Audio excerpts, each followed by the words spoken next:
자, 안전관리자의 역량에 대해서 좀 설명을 하고 싶습니다. 우리는 안전관리자가 되기 위해서 자격증을 취득을 하고 그렇게 기업에서 인정받고 사회적으로 인정받고 뭐 많이 할 수는 있습니다만은 먼저 인정을 받는다라는 것은 일을 잘해야 되겠죠. 어찌 보면은 일을 정말 잘해야 되는 건데 어떤 게 일을 잘하는 거냐 참 기준을 잡기가 애매합니다. 그래서 저 같은 경우는 지금 이렇게 물샘닷컴 네이버 카페 그리고 유튜브에 제 키워드 검색하면 관련 영상들을 볼 수가 있는데 제 연락처를 기입을 하겠습니다. 010-6362-6001입니다. 근데 사실은 이 전화번호 말고 다른 전화가 또 있습니다. 제가 아주 오래전부터 쓴 몇십 년 동안 쓴 전화번호가 있는데 그 전화번호가 다른 서브 전화예요. 이것 같은 경우도. 근데 이것을 이야기하는 이유는 뭐냐면은 메시지 제가 이 전화는 자주 못 받아요. 왜냐면은 하루에 시간 날 때마다 한 번씩 보는데 계속 소지하고 다니지 않기 때문에 전화는 못 받을 수도 있습니다. 그렇지만 뭐 전화는 꼭 확인을 하니까 여러분들이 다른 메신저를 사용하지 않으신다라면은 기타 제 강의라든지 쪽에 관심이 있고 또 궁금하신다라면은 여기에다가 문자라든지 그렇게 남겨주시기 바랍니다. 운 좋으면 통화도 될 수가 있겠지만은 전화기를 좀 자주 못 써서. 근데 오히려 문자나 카톡이라든지 아니면 다른 메신저를 이용하신다라면은 더 쉽게 계속 기록에 남으니까. 그리고 카카오톡 그 아이디 같은 경우는 공개로 되어 있습니다. DOLSOON 파파 숫자 1입니다. 카카오톡 아이디는 이거니까 이렇게 해서 여러분들이 친구 등록을 하셔서 그렇게 또 문의를 하셔도 됩니다. 안전관리자의 역량 부분인데 저는 이것을 과거에 한번 글을 쓴 적이 있어요. 기고를 한 적이 있는데 안전 쪽에 처음 생각하신 분들한테 안전관리자의 역량을 설명하기가 어렵습니다. 그래서 운전으로 많이 비유를 했어요. 어떤 회사에서는 안전관리자를 뽑는다. 즉 운전면허증 있는 사람들을 뽑는다라고 한다라면은 그 운전면허증을 가지고 있는 사람을 당연히 뽑겠죠. 2종이든 1종이든 간에 그 회사에 필요한 운전면허증을. 자, 어떤 A라는 회사에 A라는 회사입니다. 여기에는 운전을 해야 되는, 즉 쉽게 말해서 운전면허증을 가진 사람을 뽑아야만 돼요. 법적으로. 아무도 없어요. 그래서 즉 이러한 자격증, 안전자격증, 쉽게 말해서 운전면허증 가진 사람을 여러분을 채용을 했습니다. 그리고 차를 몰아야 되는데 여러분들한테 회사에서는 야, 너 자격증 있지? 운전면허증 있지? 자, 운전해봐라고 시키는데 뭘 시키느냐? 회사에서는 그 운전면허증을 가진 사람이 아무도 없기 때문에 운전을 어떻게 하는 줄 아예 모른다라고 본다라면은 어떻게 운전할 줄 모릅니다. 그런데 채용을 할 때 그 사람한테 너 운전 잘 할 거야 라고 아예 그렇게 고정관념이 바뀌었습니다. 왜? 자격증을 가지고 있으니까. 즉 면허증을 가지고 있으니까. 근데 막상 여러분들은 이제 자격증을 취득을 했고 내가 어떻게 가지고는 있지만 그걸 어떻게 활용하는지를 몰라요. 어떻게 운전을 하는지를 모릅니다. 대단한 자격증에도 불구하고. 왜? 안 해봤으니까. 나는 단지 자격증을 딸 때 그냥 뭐 운전하고 있든 내가 독하고 그랬든 간에 기아 넣으면 앞으로 가고 브레이크 밟으면 멈추고 그 정도만 할 뿐인데 운전을 회사에서는 잘하는 걸로 아예 착각을 하고 있습니다. 어느 정도 잘하는 걸로 착각을 하느냐? 야는 거의 F1 그랑프리 나가가지고 레이싱을 할 수 있는 사람으로 그렇게 아예 생각을 해요. 신입인데도 불구하고. 이게 현실 어떤 갭입니다.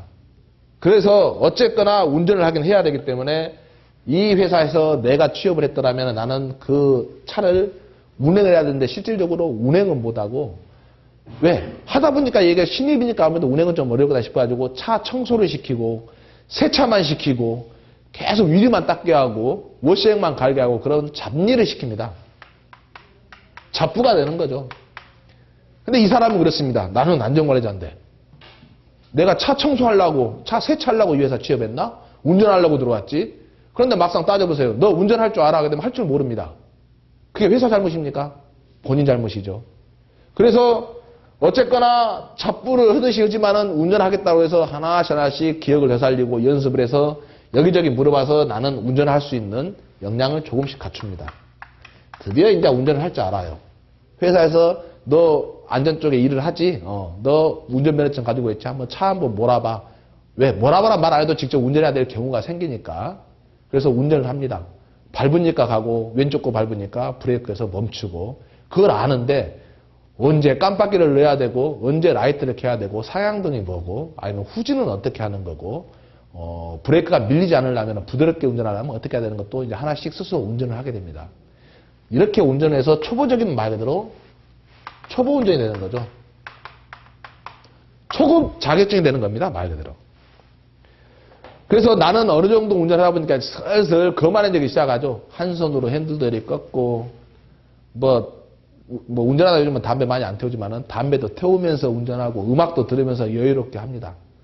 그런데 운전을 할 줄 안다는 것 자체가 운전을 잘하는 것과 운전을 못하는 것과는 큰 차이입니다. 운전을 잘한다는 게 무엇일까요? 운전을 잘하고 운전을 못한다. 운전을 잘한다는 것은 딱 그겁니다. 어떤 사람들이 잘못 생각하기에 빨리 가고 또 내가 원하는 목적에 제 시간에 도착하고 다 맞는데 가장 운전을 잘하는 것은 안정되게 주위의 승객들이 불안하지 않도록 아주 스무스하게 그렇게 운전하는 게 운전을 잘하는 걸 겁니다.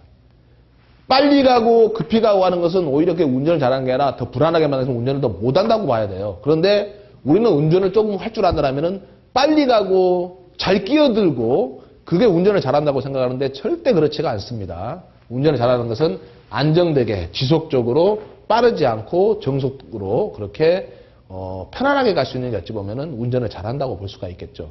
이렇게 운전을 잘하려고 하기 위해서는 무엇을 잘해야 되느냐? 이 차의 성능을 알아야 되겠죠. 이 차는 어떠한 기능이 있고 이 차의 어떤 조작 내반은 무엇이고 이 차는 어떻게 해야 일이 되는 거고 응급처치는 어떻게 해야 되고 즉 차에 대해서 잘 알아야 됩니다. 내가 운전을 할 수 있지만 그 차 자체, 하드웨어, 기존의 어떤 폼, 기준, 규칙, 규격 쉽게 말해서 법에 대해서 잘 알아야 된다는 거죠. 그 법을 어느 정도 알고 진행을 해야 여러분들이 내가 이렇게 운전을 할 때 어떤 문제가 있다라면 그 원인은 무엇이니까 그 원인을 해결할 수 있는 방법은 어떤 근거를 두고 해야 된다라는가 그것들을 한번 기준을 이제 설정하게 됩니다. 아마 대부분의 안전관리자들이 하게 되면 초보 운전 딱지를 벗어나서 하게 되면 거의 3년, 2, 3년은 넘어야 초보 딱지를 뗄 수가 있을 거예요. 슬슬 돌아가는 게 어떤 방법으로 돌아가는지 안다라는 겁니다. 근데 우리가 여기서 착각하는 게 또 있어요. 회사에서 요구하는 게 또 착각이죠. 점검이 나왔을 때 어떤 사고가 발생했을 때 해결이 잘 되고 신속하게 되고 또는 적법하게 되고 원칙적으로 해야 함에도 불구하고 그게 안 되고 편법이 난무하고 응급조치만이 정말로 일을 잘하는 거라고 생각하는 게 잘못된 안전관리가 된다는 거죠. 예를 들어서 우리가 운전하다가 빵꾸가 났다고 합시다. 펑크죠. 그렇다면 응급조치는 무엇일까요? 타이어를 교체하면 됩니다. 보조 타이어가 있다라면은. 그런데 내가 가다가 펑크가 났어요. 빨리 타이어 교체해야지. 옆에 갓길에 세워놓고 차 끌어올리고 바퀴 빼서 다시 다른 타이어 집어넣고 잘 체결해서 그렇게 옵니다. 야, 얘는 정말 응급조치 잘하니까 일 정말 잘하는 놈이야. 아주 박수를 칠 수가 있어요. 물론 필요하죠. 그런데 정말 중요한 건 뭐냐면은 펑크가 나지 않도록 미리서 타이어를 점검하고 또 차 상태를 미리서 확인하고 중간에 어떤 변수가 생기지 않도록 미리서 체크하고 확인하고 점검하고 예방하는 게 어찌 보면 가장 안전의 큰 틀이고 원칙인 겁니다. 그런데 우리는 응급조치를 잘하고 그 응급조치를 하기 위해서 원칙은 넘어서고 편법만 난무하고 또 내가 타이어가 굉장히 마모가 됐다 하더라도 그래 보조 타이어가 있고 얼른 나는 갈 수 있는 능력이 되니까 그냥 운행하고 결코 그게 좋은 게 아니다라는 것을 말씀드리고 싶습니다. 여러분들이 안전관리자의 역량으로 간다면 운전을 비교한다면 운전을 잘하는 것도 역량이겠죠. 또 어떤 응급조치가 발생한다는 것을 신속히 대처하는 것도 역량일 겁니다. 그렇지만 진짜 가장 큰 역량은 원칙에 맞게 원칙에 준해서 그 원칙에 준한 대로 가되 그게 변수가 일어나지 않고 스무스하게 항시 올바르게 갈 수 있는 게 어찌 보면 안전관리자의 큰 역량입니다. 제가 이것을 느낀 게 언제 느꼈냐면 한 안전관리를 시작하고 나서 한 10년 지나니까 그렇게 느꼈어요. 어떤 기회가 있었냐면은 처음에 저도 자격증 공부할 때 그 당시에는 뭐 인강이나 그런 게 전혀 없었습니다. 그래서 공부를 하다 보니까 그냥 저도 암기식으로 많이 했었죠. 저만의 서브노트를 많이 만들어서 거의 외우다시피 책 한 권을 다 외웠습니다. 그리고 계속 반복을 했었죠. 그때가 벌써 뭐 꽤 오래됐으니까. 그때는 공부 방법이 그거였죠. 보통 다른 뭐 우리 요즘에 수능 공부하듯이. 그래서 결국은 합격을 했는데 그 합격도 참 재밌어요. 요즘은 보통 문자도 오고 뭐 인터넷으로 확인하지만 그 당시에는 ARS로 눌러봐서 ARS로 수험번호를 찍어야만 해야 되는데 워낙에 전화가 폭주하니까 연결도 잘 안 돼요. 그게. 그렇게 합격을 하고 그것을 확인하는 게 기억이 나는데 우리가 그 당시에 공부를 해서 이렇게 내가 합격이 갔다 하더라도 자격증을 따는 순간 어떤 게냐면 이게 안전관리자의 일인가 그걸 몰랐어요. 그런데 한 10년이 지나고 나서 다른 공부를 할 때 과거에 오래된 그 책을 한번 펴본 적이 있는데 웬걸 그 당시에는 내가 일을 하는 것과 자격증 따는 게 완전히 별개의 것이라고 생각했는데 10년이 지나서 다시 보니까 무엇이 보이느냐 내가 하고 있는 그 업무가 자격증 공부할 때 다 들어있었더라는 겁니다. 단지 그것을 나는 시험에 나온 것만 공부를 했었을 뿐이다라는 거죠. 정말로. 그게 좀 더 내가 일찍 그 책을 좀 더 다시 한번 볼 수 있는 기회가 있었더라면 아마 생각이 달라질 건데 그래서 그때부터 다시 정립하는 공부를 했습니다. 그래서 책과 즉 수험서 교재와 우리가 자격증 공부하기 위한 교재와 실무가 동일한 선상에 있음에도 불구하고 우리는 이거 공부 따로 실무 따로라고 연결했었는데 이것을 연결시키는 따로 나름대로의 그런 정립하는 그 과정이 한 업무를 시작하고 10년 지나서 했던 기억이 납니다. 그래서 메모도 많이 하고 이런 업무는 법의 이런 내용에서 이게 근거가 돼서 이렇게 되는구나. 내가 시험 볼 때 했던 게 이거였었구나. 공부할 때 이거였었구나. 근데 왜 나는 이것을 실무에서는 이렇게 공부를 하고 내가 자격을 취득했지만은 왜 이것을 적용을 못했을까라는 것들이 많이 후회가 됐었죠. 그게 정립이라면 그게 하나씩 내용들이 만들어지고 그것들이 가지고 왔던 것들이 더 업무적인 성장으로 다가왔었고 그때 내린 결론이 뭐냐면은 원칙을 준수해야 했습니다. 제 이름도 준수지만은 그리고 그러한 것들을 바탕으로 결국은 뒤에 이제 그 취업에 목말라 하신 분들한테 그렇게 무료로 많이 그렇게 봉사를 하게 됐습니다. 재능기부라고 많이 했었었죠. 그리고 그러한 재능기부를 몇 년간 이어오다 보니까 그때 취업에 도움이 되고 또 안전관리자 역량을 발휘하신 분들이 그때 받았던 거 자기도 돌려주겠다고 해서 같이 규합을 하게 됐고 그게 취준캠프의 스텝으로 그렇게 해서 한 20명 정도가 스텝이 됐습니다. 그래서 기타 공기업, 대기업 포함해서 같이 그렇게 운영을 하고 있는데 취준캠프를 하게 되면은 거의 수강생을 많이 선별을 해요. 그래서 집중도를 높이기 위해서 많은 인원을 안 했습니다. 한 번 할 때 보통 15명에서 20명 정도, 정말 많으면 20명, 적게는 뭐 서너 명도 그렇게. 오히려 가장 좋은 게 7명에서 10명인데 그렇게 하다 보면 오히려 1대1 또는 1대2 전담으로 그렇게 스태프들이 맞춰서 한 명씩 이렇게 집중적으로 알려주고 개념을 잡아주고 많이 하는 역할이 됐었죠.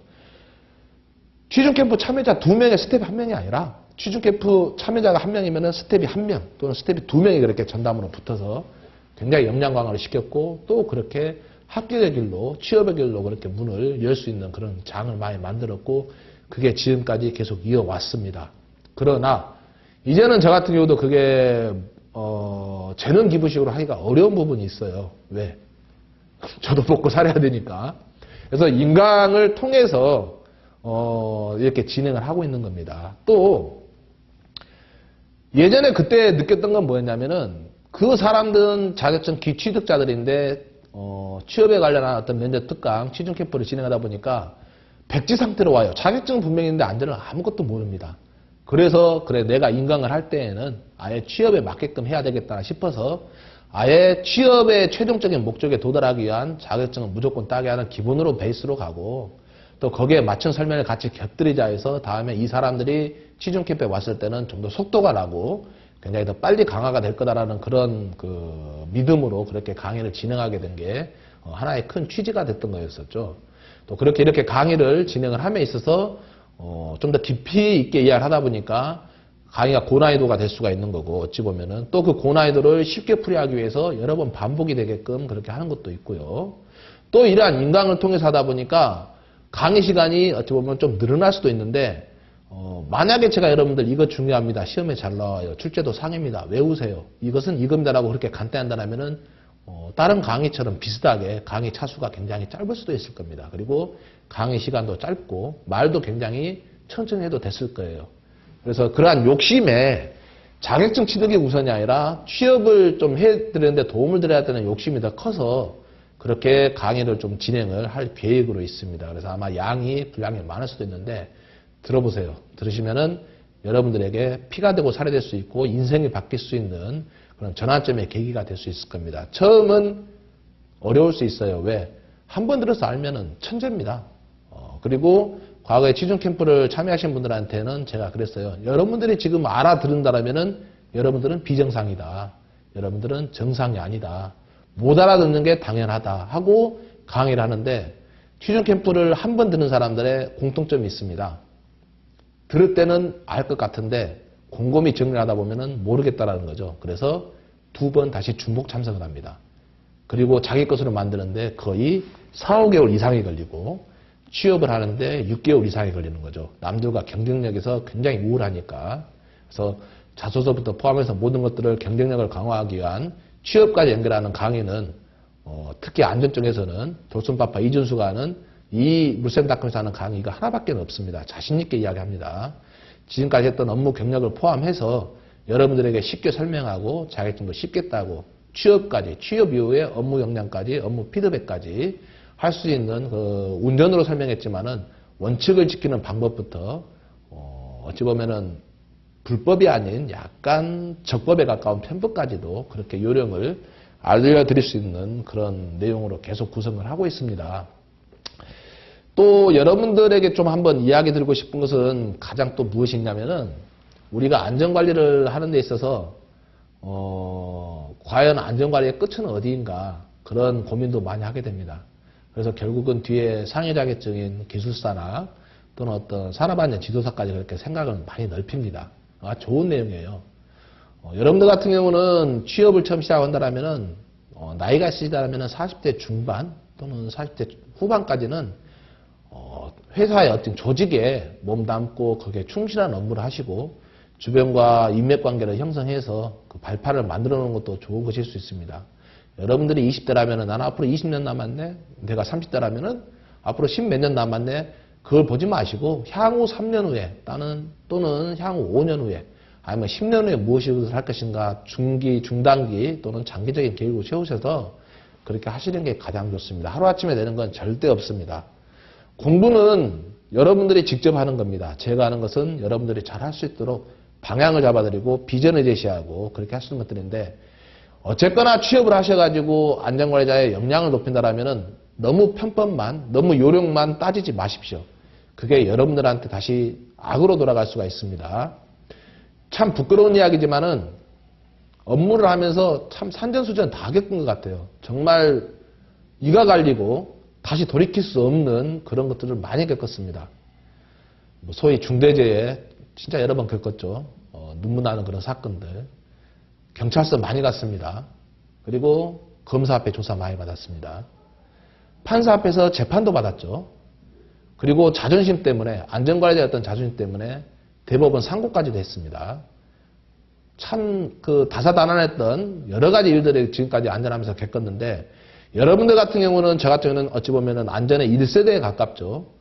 산업안전보호법이 정확히 시작되고 나서 얼마 안 돼서 저 같은 경우는 이렇게 일을 시작했는데 계속 발전을 하고 있습니다. 우리나라도 안전 선진국으로 가기 위해서. 그 어려웠던 과정들을 겪었던 것들을 여러분들에게 간접 경험에 가까운 어떤 이야기와 용기와 피드백과 방향을 제시해 주면서 정말로 안전관리자로서 올바른 자세, 올바른 역량을 갖출 수 있도록 강의를 통해서 그리고 여러분들과 온라인에서 어떤 교류를 통해서 그렇게 하고자 마음을 먹고 있습니다. 그래서 이렇게 전화번호와 제 카톡, 아이들을 그렇게 공개를 하는 이유가 그것입니다. 수시로 전화가 되면 좋겠지만은 저도 생활이 있는지라 어려울 수는 있으니까 가급적 문자나 카톡을 해주시면 되고 뒤에 저랑 오프라인에서 한 번씩 만나보고 또 알게 되면은 그때는 제가 전화번호 항시 휴대하고 있는 제 전화번호 다 알려드립니다. 그래서 거기에다 수시로 연락하고 뭐 자주 만나고 하니까 그런 관계로 이어지는 것이니까 뭐 여기 전화다가 쓸데없이 그냥 식사하셨어요? 그런 거 물어보지 마시고 이왕이면 여러분들의 발전이 그러니까 저의 근황을 물어보지 마시고 여러분들의 발전이 되고 싶어하는 것들을 나는 이러한 욕심이 있는데 좀 도와주세요. 나는 이렇게 하고 싶은데 어떻게 하면 됩니까? 라고 많이 저를 조르십시오. 그러면 제가 역량이 되는 한 최대한 할 것이고 여러분들의 방학에 맞는 어떤 피드백을 해줄 수 있는 멘토가 있더라면은 과거 취준 캠프 통해서 그 역량이 되는 분들에게 제가 다 연결을 시켜드리겠습니다. 그분들도 저에게 받아왔던 것들을 여러분들한테 그렇게 다 베풀도록 하고 그렇게 마인드가 있으니까 굉장히 인맥관계가 넓어지면서 많은 도움이 될 거라고 생각됩니다. 용기를 가지시고 우리 모두 안전적으로 정말로 최고의 전문가가 될 수 있는 그런 만남이 되기를 깊이 기대합니다.